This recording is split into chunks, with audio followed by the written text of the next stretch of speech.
Hello dear students, आपके अपने channel sir में आपका स्वागत है। इस वीडियो में हम डिस्कस करने वाले हैं आपके जो इंडिया आफ्टर इंडिपेंडेंस का जो नेक्स्ट जो टॉपिक्स है आपके India's relations with other countries. इससे पहले जो आपको जो इसका जो फर्स्ट पार्ट हुआ वीडियोस, वहां पर आपने the refugee crisis, integration of the princely state, the assassinations of Mahatma Gandhi, the national language और जो 5 ईयर प्लान, साथ ही साथ जो द न्यू कॉन्स्टिट्यूशन है, इससे रिलेटेड जो पॉइंट्स है उसको आपने ऑलरेडी स्टडी कर लिया है। सो अगर उससे रिलेटेड जो फर्स्ट जो पार्ट है इस वीडियो को आपने नहीं देखा है तो आई बटन पर आपको जो लिंक है उसका मिल जाएगा, साथ ही साथ डिस्क्रिप्शन बॉक्स में उसके लिंक्स मिल जाएगा, वहां पर जाकर उस फर्स्ट जो पार्ट को जरूर देखिए। फिर इस वीडियो में हम जो डिस्कस करेंगे आपका इंडिया रिलेशंस विद अदर जो कंट्रीज हैं, जिसमें हमारे जो नेबरिंग जो कंट्रीज है, जिसमें हम पाकिस्तान, आपके जो बांग्लादेश या फिर श्रीलंका, भूटान, म्यांमार या फिर जो अदर जो फॉर जो कंट्रीज है, पावरफुल जो कंट्रीज जिसमें रशिया और आपके जो अमेरिका यूएस है, उसके बारे में हम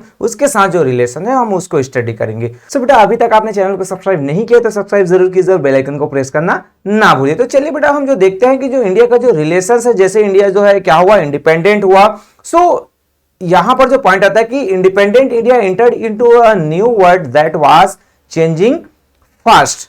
मीन्स जो इंडिया जो है एक ऐसा जो न्याय, जैसे ही उसका जो इंडिपेंडेंट होता है इंडिया आपके जो 1947 में, सो जो नया यहाँ पर जो वर्ड है वो बहुत बदलते जा रहा था। New nations were began born and old ones losing their power and prestigious. Means जो नए नए जो कंट्रीज है वो बन रहे थे, साथ ही साथ जो ऐसे जो कंट्रीज जो पहले पावरफुल थे वो अपनी पावर खोते जा रहा था, उनका डेवलपमेंट रुकते जा रहा था। So there were new alignment and realignments of power. Means नए नए जो संधियां हो रही थी, नए नए संगठन बन रहे थे, साथ ही साथ जो पुराने संगठन है वो टूटकर अलग हो रहे थे, उसके जगह पर नए बन रहे थे। सो friendly neighbour suddenly turn into so friendly misunderstanding crops up and India's tasted both success and defeated in wars। Means India के साथ ऐसा हुआ कि जो नए जो दोस्त बन रहे, न्यू जो कंट्रीज नेबरिंग कंट्री के उसके फ्रेंड बन रहे थे, या फिर कुछ जो फ्रेंड्स हैं वो उसके एनिमीज होते जा रहे थे। मीन्स इंडिया में जैसे इंडिपेंडेंस हुआ तो उसके किसी कंट्रीज के साथ लड़ाई हुई तो उनको वार में जीत भी मिला, कई में उसको हार का भी सामना करना पड़ा। तो इस तरीके से जो इंडिया का जो आफ्टर इंडिपेंडेंस बहुत सारे जो उथल पुथल है वो मचे हुए थे। अब फर्स्ट जो रिलेशंस हम देखें यहां पर बेटा तो आपको देखने को मिलेगा इंडिया और पाकिस्तान का रिलेशंस। इसके बारे में सभी लोग जानते हैं कि जो हमारा इंडिया का एक अभिन्न अंग था, एक भाग था हमारा पाकिस्तान, बट इनका जैसे ही दोनों का जो बंटवारा होता है, सब दोनों के जो कंडीशंस है वो बहुत ज्यादा खराब हो जाता है। सो ये पॉइंट्स आपके लिए नोट्स पॉइंट्स और जो नोट्स है यहाँ पर आपको दिखाई दे रहे हैं, डिटेल में हम बुक्स में चलते हैं। सो इंडिया और पाकिस्तान के रिलेशंस की बात करें, so Pakistan as a nation was created in 1947। 14 अगस्त को पाकिस्तान का क्रिएशन हुआ था, वो इंडिपेंडेंट हुआ था। देन 15 अगस्त को इंडिया इंडिपेंडेंट हुआ था। So at the time of independence Pakistan consisted of West Pakistan, जो अभी करेंट का पाकिस्तान है, साथ ही साथ and East Pakistan the current Bangladesh में। जिस समय इसका क्रिएशन हुआ, आजाद हुए, तो हम अभी का जो बांग्लादेश है वो उसको ईस्ट पाकिस्तान के रूप में, मीन्स वो जो है बांग्लादेश भी आपका पाकिस्तान का एक पार्ट हुआ करता था। So India and Pakistan have share a strained relationship ever since the accession of Jammu and Kashmir to India। अब यहां पर क्या हुआ कि जो दोनों का जो रिलेशंस है वैसे पहले से ही बहुत ज्यादा डिफरेंसेस थे दोनों के जो व्यूज है, क्योंकि जो एक जो कंट्री है वो हिंदू कंट्री के रूप में उनका फॉर्मेशन हुआ था और पाकिस्तान का जो फॉर्मेशन है वो मुस्लिम कंट्रीज के रूप में हुआ था। सो बहुत पहले से दोनों के जो रिलेशंस है वो खराब होते गए। बट जो जम्मू और कश्मीर को जब इंडिया में शामिल किया गया, प्रीवियस जो वीडियोस है मैंने वहां पर हमने देखा था, स्टडी किया था कि कैसे जो है जम्मू एंड कश्मीर को इंडिया में शामिल किया जाता है। सो उस समय से ज्यादा उस समय जो रिलेशंस है वो बहुत ज्यादा खराब हो गए थे। So Pakistan tried to liberate Kashmir and it ended in arm conflict between the two countries. Mean जैसे ही जो राजा हरि सिंह है वो एग्री हो जाते हैं इंडिया में शामिल होने के लिए, और जो कश्मीर है जम्मू कश्मीर को इंडिया में शामिल कर लिया जाता है, बट पाकिस्तान चाहता है कि वो कश्मीर उनका हो जाए।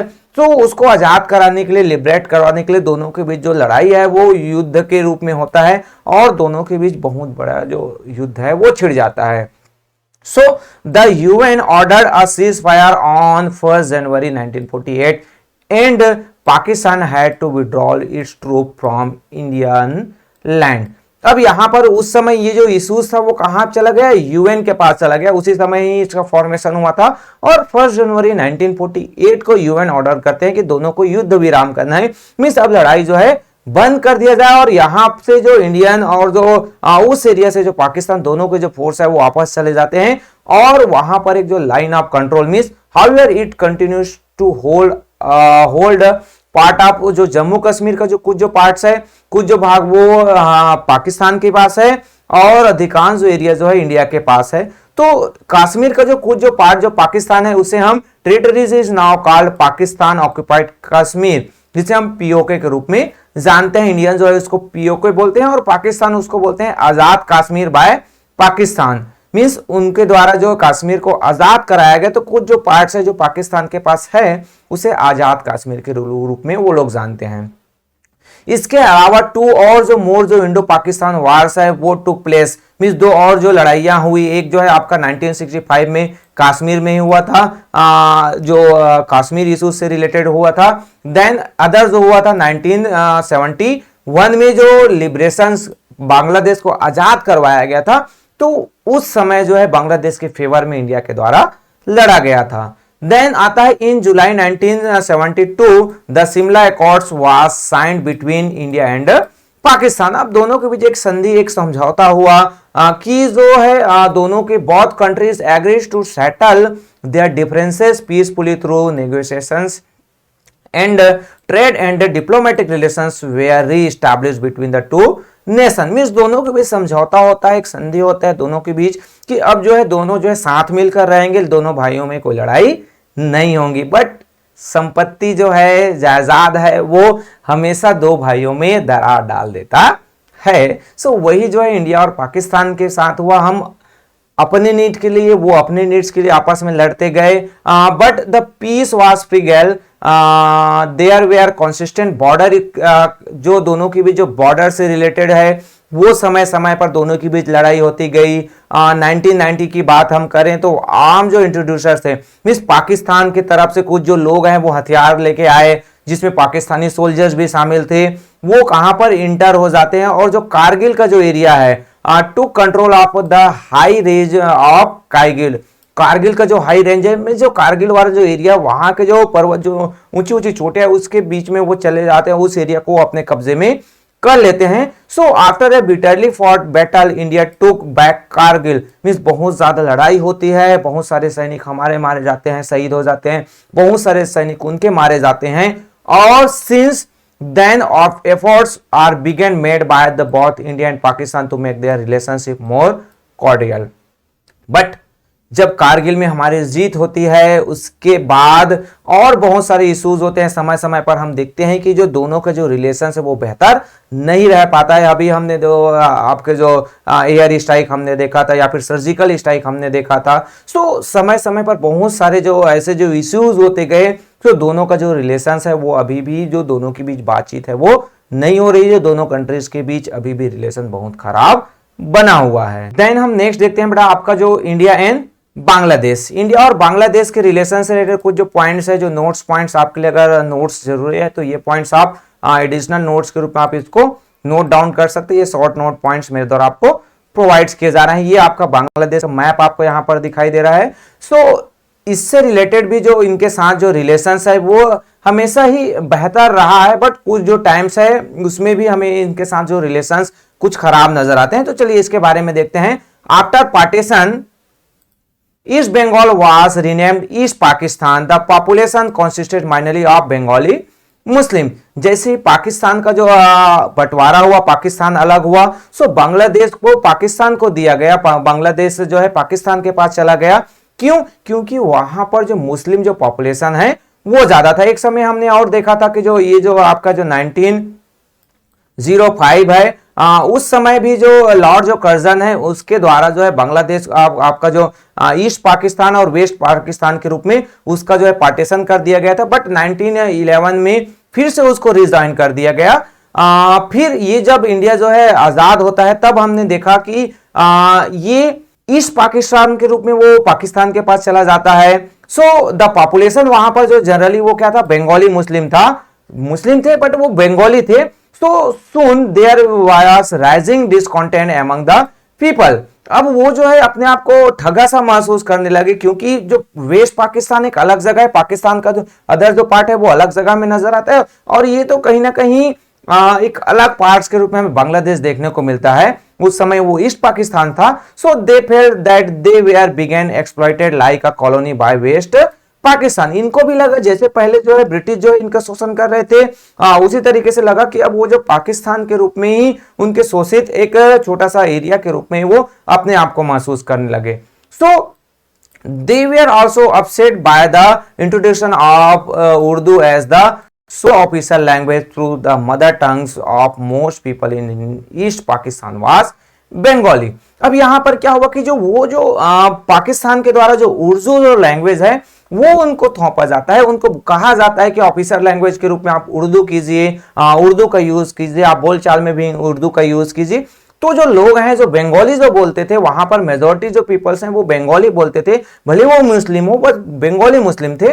तो उनको बहुत ही बुरा लगता था जब वो अपनी जो मदर टंग है, उनका लोकल भाषा उसको छोड़कर उर्दू जबरदस्ती उनसे बुलवाया जाता था।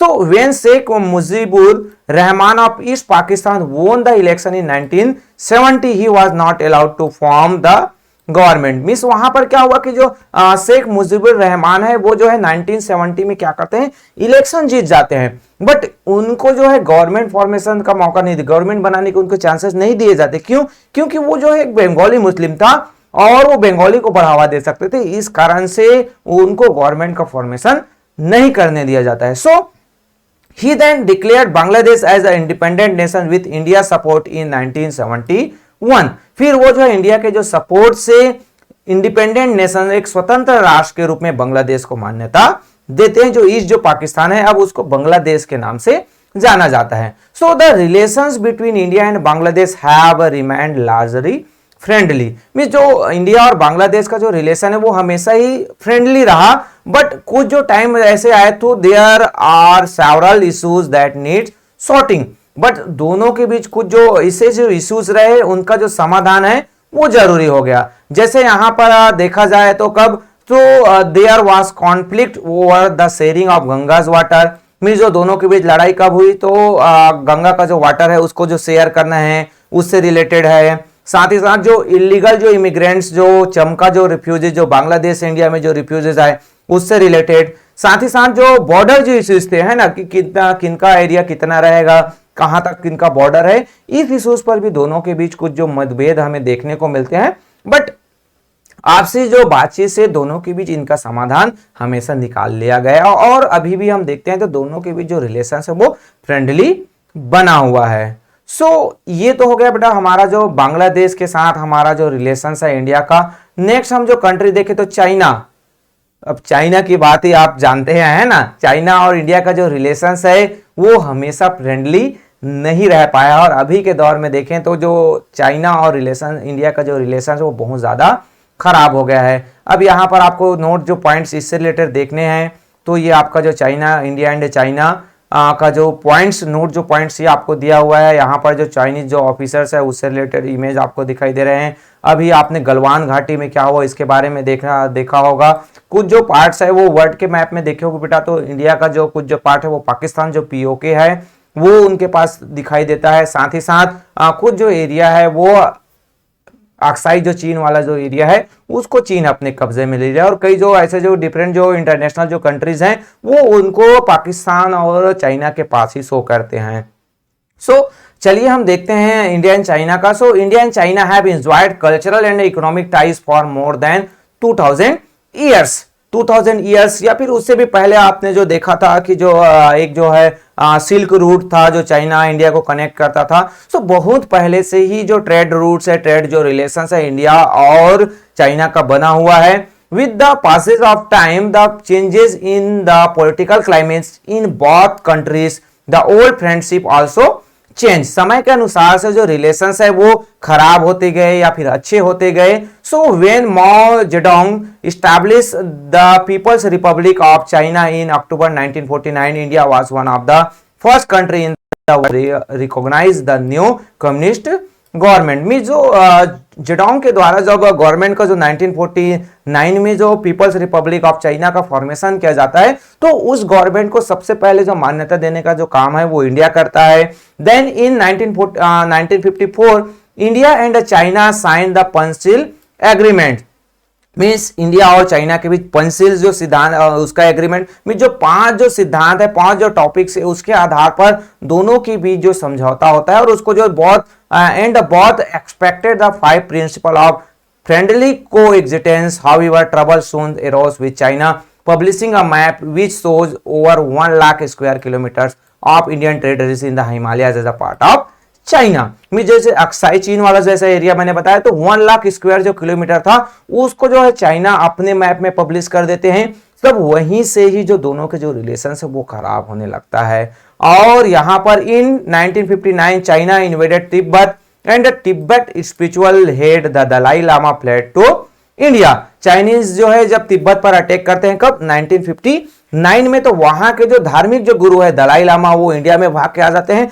और उस समय भी जो चाइना है वो इंडिया के साथ उनका रिलेशन बहुत ज्यादा खराब हो जाता है। इसी बीच चाइनीज जो फोर्स है attacked India in 1962 and completely defeated the Indian आर्मीज। अब यहां पर 1962 में जो है उनके द्वारा अटैक कर दिया जाता है, किनके द्वारा? चाइना के द्वारा। कहीं कहीं पर आपको पढ़ने को मिलेगा कि इसमें इंडिया की जीत हुई, कहीं कहीं पर आपको देखने को मिलेगा इंडिया की हार हुई। तो उस समय जो चाइनीज फोर्स, चाइनीज जो है ज्यादा पावरफुल था, इंडिया के पास उतने ज्यादा पावरफुल वेपन्स नहीं थे। सो यहाँ पर जो relations with China worsened in the 1960s and 1970s, however since then there have been efforts on both sides to improve relations। with 1970s 1916 17 के बीच देखा जाए तो रिलेशन बहुत ज्यादा खराब था और अभी के दौर में हम देख रहे हैं कि अभी भी रिलेशंस खराब है। चाइना का जो रिलेशन है और अदर जो कंट्रीज के साथ बहुत ही ज्यादा, कई जो ऐसे जो कंट्रीज हैं उनके साथ उसका जो रिलेशन है वो खराब होते जा रहा है। इंडिया के साथ भी हुआ था, गलवान जो घाटी पर हमने देखा था, जहां पर वो हमारे जो सैनिक है उन पर अटैक कर देते हैं, हमारे कुछ जो एरियाज है उसको और वो अपने कब्जे में लेते जाते हैं। तो इस टाइप का जो उनका जो बिहेवियर है वो बिल्कुल भी स्वीकार नहीं किया जाएगा और हमारे इंडियन जो गवर्नमेंट के द्वारा समय समय पर उनको उनकी जो क्या लिमिट्स है, उनकी क्या सीमाएं हैं, उनको हमेशा बताने का प्रयास है वो इंडिया के द्वारा किया जाता है। सो ये इंडिया और चाइना का रिलेशन, चाइना ही अपने आप को ज्यादा पावरफुल समझता है, बट इंडिया अभी अब उसके जो कंडीशन है वो उतना अच्छा नहीं है कि हम जो है चाइना जो है हम पर हमेशा अटैक करे। हम जो है जवाब देना जानते हैं और इंडिया का आजकल बहुत पावरफुल हो गया है, चाहे वो किसी भी रूप में देखा जाए, है ना। देन नेक्स्ट आता है बेटा India and Nepal. So India है नेपाल का जो रिलेशन है, इससे रिलेटेड जो आपका नोट्स पॉइंट सबसे पहले हम देखें तो ये कुछ जो पॉइंट्स है जिससे आप नोट्स प्रिपरेशन कर सकते हैं। नेक्स्ट जो पॉइंट्स हम बुक्स की ओर चलते हैं बेटा, तो बुक्स में हम देखें तो हमें देखने को मिलेगा कि जो India has maintain friendly relations with the Nepal, means जो हमेशा जो इंडिया का जो रिलेशन है वो नेपाल के साथ फ्रेंडली रहा है। The Himalayan nations to its north India help Nepal in the construction of bridges, hospital and railway lines. Means जो इंडिया है हमेशा जो है नेपाल के साथ हेल्पिंग रिलेशंस रहा है, उनको ब्रिजेस पुल्स वगैरह बनाना है, हॉस्पिटल्स बनाने हैं, रेलवे लाइंस डेवलपमेंट के लिए इंफ्रास्ट्रक्चर डेवलप करना है, तो हमेशा जो है इंडिया उसका हेल्प किया है। इंडिया के द्वारा ही उनको जो पेट्रोलियम जो प्रोडक्ट्स है, पेट्रोल डीजल है, वो सप्लाई किया जाता है। So Nepal is a landlocked countries and has no port for overseas trade. Means जो वो बीच में है ना, उनके पास कोई जो कोस्टल एरियाज, सीज वाले एरियाज नहीं है, तो वो जो इंटरनेशनल जो कंट्रीज है उनके साथ ट्रेडिंग नहीं कर पाता क्योंकि उनके पास कोई सी पोर्ट नहीं है। सो इंडिया जो है उसका हमेशा मदद करता है। Both countries have therefore signed a treaty of trade and transit for mutual cooperation for India traveling to and for Nepal is easy with no restrictions। Means जो दोनों के बीच ऐसा जो रिलेशंस बना कि आप कभी भी बिना किसी वीजा के, बिना किसी पासपोर्ट के आप जो है नेपाल जा सकते हो। दोनों के बीच जो रिलेशन है वो बहुत बेहतर बना हुआ है, वीजा बनवाने की आपको जरूरत नहीं है। सो हम ज्यादातर जो समय जो देखा जाए तो नेपाल के साथ हमारा जो रिलेशन है वो फ्रेंडली ही बना रहा। यहां पर in 1990s Nepal a monarch still then adopted a democratic form of government to the king was still the titular head of the governments. Mean जो 1919 में जो नेपाल के द्वारा जो डेमोक्रेटिक जो सिस्टम है, डेमोक्रेटिक जो गवर्नमेंट है, उनको अडॉप्ट किया गया था, बट फिर भी वहां पर जो है वहां के जो किंग है, राजा है, वो हेड बने हुए थे। बट फाइनली जो है किंग है वो एग्री होते हैं और 2008 में the king finally agree to step down and elections were held in Nepal. 2008 में इलेक्शंस होता है और जो नेपाल है वो ट्रूली जो एक डेमोक्रेटिक कंट्रीज के रूप में डेवलप हो पाता है। Then the communist won the elections and form government, now Nepal is a democracy. So वहां पर जो कम्युनिस्ट जो पार्टी है वो जीत कर आते हैं और अभी के दौर में देखा जाए तो नेपाल एक डेमोक्रेटिक कंट्री है। और अभी थोड़ा सा कुछ जो समय पहले देखा जाए तो इंडिया और नेपाल का रिलेशन है वो कुछ बेहतर नहीं रहा था, क्योंकि उनका जो इन्वॉल्वमेंट है वो चाइना के साथ ज्यादा होने लगा। तो चाइना को हम जानते हैं कि वो जो है एक दूसरे को लड़ाने का ही काम करते हैं। ये जो हो गया आपका किसका, इंडिया और नेपाल का रिलेशन। नेक्स्ट जो हमारा जो नेबरिंग कंट्रीज है, जो भूटान, वो भी एक लैंड लॉक कंट्री है। तो उससे रिलेटेड कुछ जो नोट्स पॉइंट्स देखे बेटा, तो यहाँ पर भूटान से रिलेटेड ये कुछ जो पॉइंट्स है, और भूटान का जो एम्बेसी जो है आपका जो इंडिया में है वो आपको दिखाई दे रहा है। अब भूटान की बात करें, Bhutan is a small land lock mountainous Nations between India and China. एक छोटा सा, बहुत छोटा सा पार्ट है भूटान, वो एक लैंड लॉक कंट्री, मीन्स उसके आसपास भी हमें जो कोई जो ओशियंस या सी हमें दिखाई नहीं देते हैं। India has always had a friendly relation with Bhutan. हमेशा ही जो भूटान का जो रिलेशन है इंडिया के साथ बेहतर रहा है, उनका फ्रेंडली रिलेशन बना हुआ है। India had learned a helping hand in several of Bhutan's development activities like the construction of hospital, hydroelectric project, electrification and telecommunication। Means हमेशा ही इंडिया का जो रिलेशन है वो भूटान के साथ बेहतर बना रहा। उसने जो है डिफरेंट जो एक्टिविटीज है और डिफरेंट जो कंस्ट्रक्शन वर्क है, चाहे वो हॉस्पिटल्स बनाने हो, हाइड्रो इलेक्ट्रिक जो पावर्स है, इलेक्ट्रिफिकेशन है, टेलीकम्युनिकेशन है, या फिर जो अदर्स जो फील्ड्स है, वहां पर हमेशा इंडिया ने भूटान की मदद किया है। इन 2008 the king of Bhutan announce general elections and the country is now a democracy. में जो 2008 में भूटान के जो किंग है वो भी एग्री हो जाते हैं और भूटान में जनरल इलेक्शन करवाया जाता है। तब से जो भूटान है वो एक डेमोक्रेटिक कंट्रीज के रूप में इस्टेब्लिश हुआ। ये जो भूटान का जो रिलेशनशिप इंडिया के साथ। नेक्स्ट जो हम पॉइंट देखते हैं, इंडिया एंड म्यांमार। म्यांमार को हम पहले बर्मा के रूप में जानते हैं, तो इससे रिलेटेड पॉइंट्स देख ले बेटा यहाँ पर। तो ये जो आपका इंडिया एंड म्यांमार, इससे रिलेटेड नोट्स पॉइंट्स आपको नोट डाउन करने हैं तो नोट डाउन कर सकते हैं। साथ ही साथ हिंदू जो टेम्पल्स है रंगून में जो म्यांमार में है, उसका जो आपको एक इमेज दिखाई दे रहा है।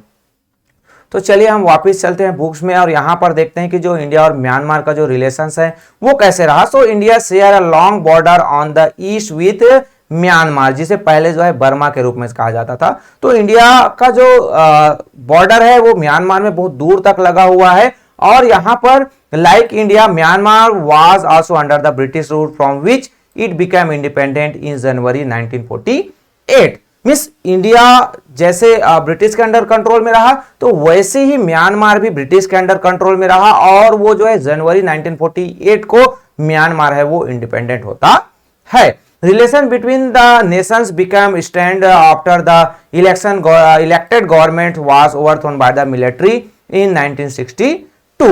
मींस दोनों के बीच रिलेशन पहले बेहतर था, बट वहां पर जो इलेक्टेड जो गवर्नमेंट है उसको हटाकर जो आपके जो मिलिट्री जो गवर्नमेंट रहते हैं, मींस तानाशाह वहां पर आ जाता है 1962 में। तो दोनों के जो रिलेशन है वो बेहतर नहीं रह पाता है, दोनों के बीच जो कुछ जो टकराव आने लगते हैं, जैसे incident like smuggling and the people crossing over to India created further tension. में जो वहां से जो स्मगलिंग किया जाता है, डिफरेंट जो मटेरियल्स है उसको स्मगलिंग करते हुए गैर कानूनी रूप से इंडिया में लाया जाता है। साथ ही साथ डिफरेंट जो रिफ्यूजीज है, मीन्स म्यांमार से जो इंडिया में रहने लोग जबरदस्ती आ जाते हैं। तो इसके कारण से जो है इंडिया और म्यांमार का जो रिलेशन है वो बेहतर नहीं रहा और कुछ दोनों के बीच जो डिफरेंसेस है वो हमें देखने को मिलते हैं। देन उस समय के जो प्राइम मिनिस्टर थे, then prime minister Rajiv Gandhi visited Myanmar in 1987। Rajiv Gandhi ji है उस समय के जो प्राइम मिनिस्टर थे, तो उनके द्वारा जो म्यांमार जाते हैं और दोनों के बीच एक समझौता होता है in 1994 and India Myanmar border trade agreement was signed to improve the economic ties between the two countries. फिर दोनों के बीच जो रिलेशन है वो बेहतर होने लगता है और 1994 में जो दोनों जो है बॉर्डर जो ट्रेड एग्रीमेंट है वो साइन करते हैं। उसके थ्रू जो उस बॉर्डर के थ्रू जो दोनों के बीच जो एग्रीमेंट हुआ उसमें ट्रेडिंग एक्टिविटीज से रिलेटेड बहुत सारे जो इश्यूज हैं उसको सॉल्व कर लिया गया। और अभी के दौर में हम जो देखें तो कहीं ना कहीं म्यांमार के साथ हमारा जो रिलेशन है वो बेहतर बना हुआ है। नेक्स्ट हमारा पॉइंट आता है बेटा, वो जो है कंट्री जो है वो है श्रीलंका। श्रीलंका के साथ भी जो हमारा जो रिलेशन वो बहुत पहले से है और हिस्ट्री में और दूर जाएंगे तो आपको जो है रामायण के समय भी जो श्रीलंका के साथ जो रिलेशन है वो देखने को मिलेगा हिंदू शास्त्र के अनुसार से। तो ये जो इंडिया और जो श्रीलंका का जो रिलेशन है और उससे रिलेटेड जो इमेज जो पॉइंट्स है यहाँ पर आपको जो दिखाई दे रहा है प्राइम मिनिस्टर और जो श्रीलंका के जो उस समय के जो मिनिस्टर प्रेसिडेंट थे वो यहाँ पर इंडिया में विजिट करने आए थे। तो ये जो बेटा इंडिया और जो श्रीलंका का जो रिलेशंस है वो हमेशा ही उतार चढ़ाव वाला रहा और फ्रेंडली जो रिलेशंस है दोनों के बीच हमें ज्यादा देखने को मिलता है। As with its other neighbors, India has shared a historic relations with Sri Lanka. Sri Lanka के साथ जो रिलेशन जैसे मैंने पहले ही बताया हम जो रिलीजियस में जाएंगे हिंदू शास्त्र में जाएंगे तो श्रीलंका जो है सिलोन के रूप में उस समय जाना जाता था। उनका जो रिलेशन है वो बहुत पहले से बना हुआ है। In 1990s the liberations tigers of Tamil Eelam started a separatist movement to establish an independent state for the ethnic Tamils in Sri Lanka. Means वहां के जो तमिल जो है उसके लिए जो उस समय LTTE जो पार्टी थी उनके द्वारा प्रयास किया गया और एक जो सेपरेट जो नेशन है उसका फॉर्मेशन करने का वहां पर प्रयास किया गया। तो उस समय जो श्रीलंका जो गवर्नमेंट है उसके हेल्प के लिए उनके द्वारा रिक्वेस्ट किया गया तो इंडियन जो ऑफिसर्स हैं इंडियन जो सैनिक है सोल्जर्स है वो भेजे गए ताकि वहां पर पीस जो है शांति वहां पर स्टैब्लिश किया जा सके। जो इंडियन जो फोर्स है वो डिस्टर्बेड एरिया में 1987 में जाते हैं but the force did not succeed. Means जो फोर्स को जो वहां पर जो शांति स्टैब्लिश करना था वो नहीं कर पाते हैं। फिर वो जो the troops were withdrawal in 1990s में जो 3 सालों के बाद आफ्टर 3 इयर्स 1990s में जो ट्रूप्स है वहां से सैनिक वापस बुला लिया जाता है। देन इंडिया डिसाइड करता है कि since then India has a follow up policy of non interventions in श्रीलंकास internal affairs.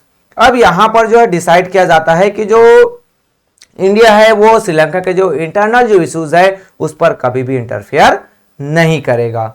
ये जो श्रीलंका के साथ जो रिलेशन था उसका रिलेटेड जो पॉइंट्स नेक्स्ट जो हम देखने को मिलता है the non policy of non alignment. The policy of non alignments mean जो किसी के साथ किसी भी तरीके से कोई रिलेशन समझौते में नहीं रहना है।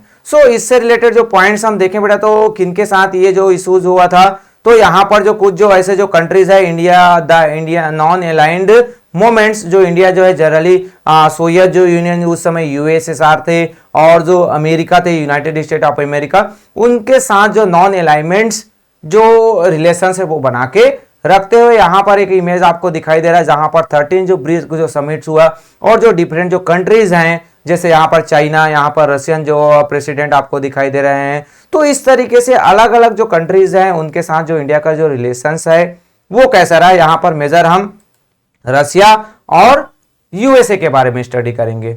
When India become independent there were 2 super power in the world the USA and the Union of Soviet Socialist Republic जिसे यूएसआर कहा जाता था। जब इंडिया इंडिपेंडेंट हुआ तो 2 सुपर पावर थे, एक जो था यूएसए एंड था एक USSR. India choose to be friendly to both super power but did not let either dedicate terms to it. This was called the policy of non alignments. Means दोनों के साथ हमें फ्रेंडली रहना है ना, दोनों के साथ रिलेशंस बेहतर हो बट हम किसी के साथ कोई भी जो स्पेशली जो अलाइनमेंट है समझौता है किसी के साथ नहीं करने वाले की इस टर्म से। इंडिया एंड जो रशिया जो रिलेशंस हम देखें जिसे उस समय तो ये यूएसएसआर हुआ करता था। सो ये जो व्लादिमीर जो पुतिन है या फिर उस समय जो ये जो नोट्स पॉइंट आपका इंडियन जो प्राइम मिनिस्टर मनमोहन सिंह जो थे और उस समय दिमित्री जो थे प्रेसिडेंट रशिया के, वो विजिट किए, G8 सम्मेलन हुआ तो वहां पर दोनों मिले और दोनों के बीच जो है 2008 पे बात हुआ। फिर यहाँ पर आपको जो अभी के जो दोनों हमारे जो प्राइम मिनिस्टर और अभी के वहां के जो प्रेसिडेंट व्लादिमीर जो पुतिन है, उनके बीच दोनों के बीच जो मुलाकात हुआ उससे रिलेटेड। सो नेक्स्ट जो हम बुक्स में चलते हैं बेटा, इससे रिलेटेड जो पॉइंट्स है वो देखते हैं। सो इंडिया और रशिया के हम बात करें, so India always had friendly ties with the USSR, they cooperate in trade and economic, technical, culture and other fields. Means जो ये जो रिलेशन है इंडिया और रशिया का या फिर यूएसएसआर का, वो अभी करीब बहुत पहले से, जैसे इंडिया इंडिपेंडेंट हुआ तो दोनों के बीच फ्रेंडली रिलेशन हुआ, चाहे वो इकोनॉमिक्स हो, टेक्निकल हो, कल्चर हो या फिर अदर फील्ड में, हमेशा ही रशिया ने हमें हेल्प किया है। सो इसी कारण से अभी के जो करेंट सिचुएशन में जो लड़ाई लड़ी जा रही है यूक्रेन और रशिया के बीच, तो अभी भी जो इंडिया है वो किसी के फेवर में नहीं है, क्योंकि यूक्रेन भी हमारा फ्रेंड है और रशिया भी हमारा फ्रेंड है। तो हम किसके साथ हो, तो दोनों के बीच, दोनों को समझाने का प्रयास किया जा रहा है कि आपस में लड़ना नहीं है। जैसे आपके घरों में होता है, आप जो है आपके ब्रदर सिस्टर हैं वो आपस में लड़ने लगते हैं, सो आपके जो पेरेंट्स है वो दोनों को समझाते हैं कि लड़ना बुरी बात है, नुकसान दोनों का हो सकता है। सो इंडिया का भी वही है, काम है कि जो एक अच्छे दोस्त की तरह वो हमेशा रशिया को समझाने का प्रयास किया जा रहा है, साथ ही साथ यूक्रेन को भी समझाने का प्रयास किया जा रहा है। So India and the USSR had similar views on many international matters। Mean दोनों का जो हमेशा ही जो व्यूज है वो इंटरनेशनल इश्यूज से रिलेटेड जो है सेम व्यूज रहे हैं। The USSR support India on issues like Kashmir. USR ने जो कश्मीर जो मसला हुआ था तब इंडिया का सपोर्ट किया था। The USR help India set up the Bokaro and Bhilai steel plants and the heavy electrical plants eight Haridwar. Means उसने जो है हमारे यहाँ इंडस्ट्रियल जो डेवलपमेंट्स है उसमें भी हेल्प किया उसने। बोकारो, भिलाई स्टील प्लांट्स और जो हैवी इलेक्ट्रिकल जो प्लांट्स जो है आपके हरिद्वार में लगे वहां पर उसने मदद किया। Then it also supplied arm for Indian force at the time when the USA was supplied arm to Pakistan. जब पाकिस्तान को कौन, यूएसए अमेरिका जो सप्लाई कर रहा था, तो उस समय रशिया के जो यूएसआर के द्वारा हमें जो हथियार है उनकी सप्लाई किया जा रहा है। अभी भी जो है वो जो है बहुत सारे जो इक्विपमेंट्स है उसको सप्लाई कर रहे हैं। So the growth of Indo Soviet friendship was one of the important directions of India's foreign policies.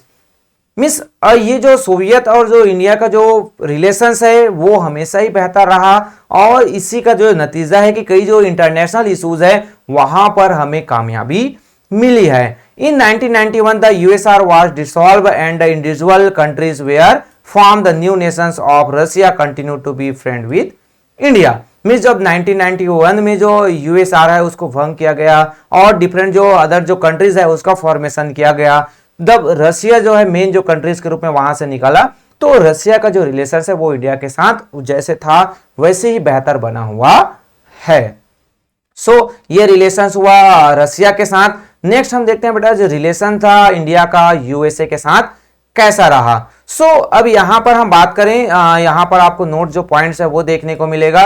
Notes points में आपका ये जो रशिया से रिलेटेड जो डिफरेंट जो पॉइंट्स आपको 4 पॉइंट्स में नजर आएंगे। साथ ही साथ यहां पर बराक ओबामा और मिस्टर हमारे जो प्राइम मिनिस्टर उस समय के थे नरेंद्र मोदी, उनका आपको देखने को मिलेगा। साथ ही साथ यहां पर आपको जो मोदी जी और जो बाइडेन है उसका भी मुलाकात और उनका रिलेशंस आपको देखने को मिल रहा है। यहाँ पर एक जो मैप आपको दिखाई दे रहा है बेटा, यहाँ पर आप देख सकते हैं कि क्लियरली जो यहाँ पर शो किया जा रहा है कि जो इश्यूज थे कहां पर, ये जो कुछ जो एरिया था जहां पर पाकिस्तान के द्वारा पीओके को तो दिखाया गया, गलत तरीके से शो किया गया था, और कश्मीर का जो अक्साई जो चाइना जो जिसको चाइना अपने भाग में बोलते हैं, तो जो डिफरेंट जो कंट्रीज है वर्ल्ड के, इसको हमारे जो मैप है उसको गलत तरीके से शो करते हैं। बार बार जो है इंडियन गवर्नमेंट के द्वारा इससे रिलेटेड जो इश्यूज है वो ऊपर उठाए जाते हैं, बट कुछ जो ऐसे जो कंट्रीज है वो इसको गलत तरीके से ही शो करते हैं।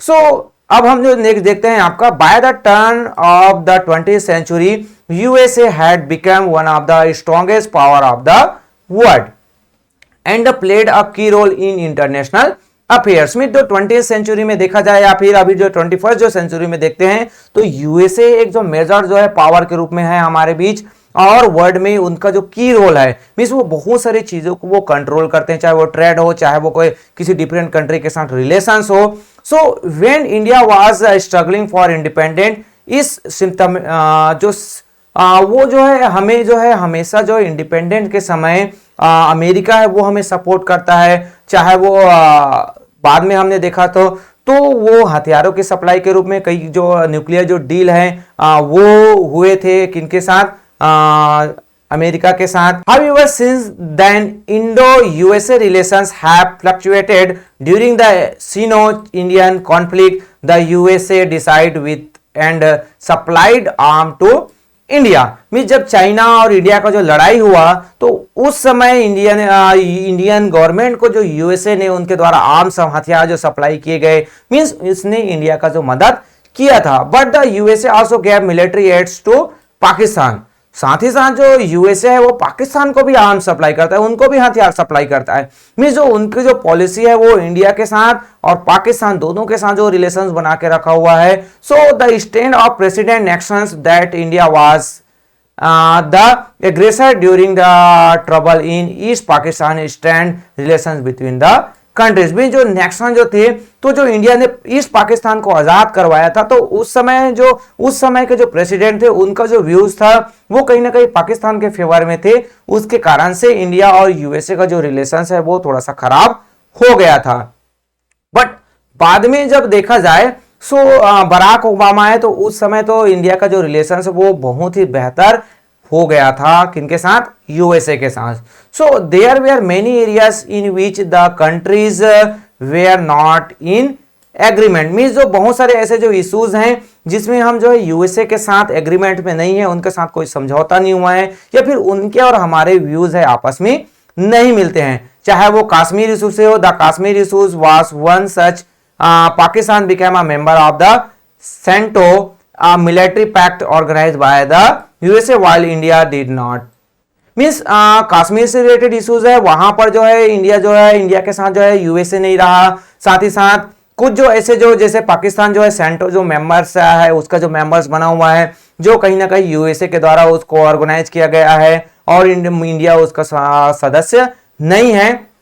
साथ ही साथ जो non refusal to sign the nuclear, India जो है रिफ्यूज कर दिया किसको कि जो न्यूक्लियर जो डील है जो न्यूक्लियर जो मिसाइल जो बनाए जाते हैं तो उनके द्वारा जो यूएसए के द्वारा कहा गया प्रोलिफिकेशंस की हम बात करते हैं, नॉन प्रोलिफिकेशंस मींस जो कोई जो इस समझौते के तहत अगर हस्ताक्षर कर देता है तो कोई भी जो कंट्री है वो अपने पास अपना खुद का जो न्यूक्लियर हथियार है वो नहीं रख सकता है। सो इंडिया जो है इस पर रिफ्यूज कर देते हैं और इस पर साइन नहीं करते हैं और इसी कारण से ही इसी रीजन के कारण से अगर वो साइन कर देता तो अभी हमारे पास हथियार नहीं होते। जैसे यूक्रेन की अभी हम कंडीशंस देख रहे हैं उनके पास कोई भी न्यूक्लियर हथियार नहीं है क्योंकि वो जो है इस तरीके जो ट्रीटी है वो साइन कर लेते हैं। उनके पास पहले न्यूक्लियर मिसाइल्स हुआ करते थे बट बाद में जब संधि वो करते हैं समझौता करते हैं तो उनको उनसे हथियार उनको नष्ट करवा दिया जाता है। यूक्रेन हमेशा चाह रहा है कि नाटो का सदस्य बने क्योंकि जो नाटो जो है वो कहीं ना कहीं अमेरिका के द्वारा ऑर्गेनाइज एक संस्था है जिसमें डिफरेंट जो कंट्रीज को प्रोटेक्शन प्रोवाइड करने का प्रयास किया जाता है। मींस अमेरिका या फिर जो नाटो के जितने भी जो कंट्रीज हैं वो वहां पर जाकर अटैक करेंगे जहां पर उनके कंट्रीज के अगेंस्ट जो उनके सदस्य कंट्रीज है उन पर किसी ने आक्रमण किया है। सो रसिया जो है यूक्रेन के अगेंस्ट इसीलिए है कि यूक्रेन जो है नाटो का सदस्य बनना चाहता है, यूरोपियन कंट्रीज में वो शामिल होना चाहता है बट रसिया ये नहीं चाहता है। सो यहां पर जो ट्रीटी जो यूएसए के बीच जो मेन जो नॉन जो न्यूक्लियर है उस पर वो संधि नहीं करता है, समझौता नहीं करता है। Of late the relation has become warmer, a civilian nuclear deal was struck with the USA in 2008। Means जो न्यूक्लियर जो डील होना था वो अभी भी अटका हुआ है बट बाद में उससे रिलेटेड कुछ जो प्रोग्रेस हुए और समझौता हुआ कि जो इंडिया को प्रोवाइड किया जाएगा बट अभी भी कुछ जो इश्यूज है वहां पर यूएसए के साथ जो रिलेशन उतना बेहतर नहीं हो पाया है बट बहुत सारे ऐसे जो इश्यूज हैं वहां पर इंडिया के साथ रिलेशन हमेशा बेहतर बना हुआ है। सो ये हुआ बेटा कि जो हमारा जो कंप्लीट जो इंडिपेंडेंस इंडिया आफ्टर इंडिपेंडेंस से रिलेटेड कुछ जो इश्यूज कुछ जो टॉपिक्स जो डिफरेंट जो कंट्रीज के साथ रिलेशन, साथ ही साथ जो इंडिया को जो जब इंडिपेंडेंट हुआ तो क्या क्या चीजें जो है फेस करनी पड़ी। सो यहाँ पर जो कंप्लीट जो एक्सप्लेनेशन है मेरे द्वारा इजीली तरीके से आपको प्रोवाइड कर दिए गए। नेक्स्ट जो है आपका एक्सरसाइज से रिलेटेड जो क्वेश्चन आंसर है ऑलरेडी मेरे द्वारा अपलोड कर दिए गए हैं। सो बेटा यहाँ पर आपको जो आई बटन आपको दिखाई दे रहा है वहां पर जाइए, वहां पर क्लिक कीजिए, या फिर आपको जो लास्ट है इन स्क्रीन वहां पर भी मिल जाएगा, साथ ही साथ डिस्क्रिप्शन बॉक्स में मिल जाएंगे, वहां पर भी आप जाकर इसका जो एक्सरसाइज के जो सोल्यूशन है वो देख सकते हैं। सो होपफुली बेटा ये वीडियोस आपके लिए हेल्पफुल होगा। अगर कुछ और चाहिए तो आप मेरे को कमेंट जरूर कीजिए। साथ ही साथ अगर ये वीडियोस आपके लिए हेल्पफुल हो रहा है तो वीडियो को लाइक जरूर कीजिए, अपने दोस्तों के साथ शेयर कीजिए। अगर कुछ डाउट्स है, कुछ प्रॉब्लम है तो कमेंट्स कीजिए, और अभी तक आपने चैनल को सब्सक्राइब नहीं किया है तो सब्सक्राइब जरूर कर दीजिए और बेल आइकन पर ऑल को क्लिक जरूर कीजिए। So okay, thank you.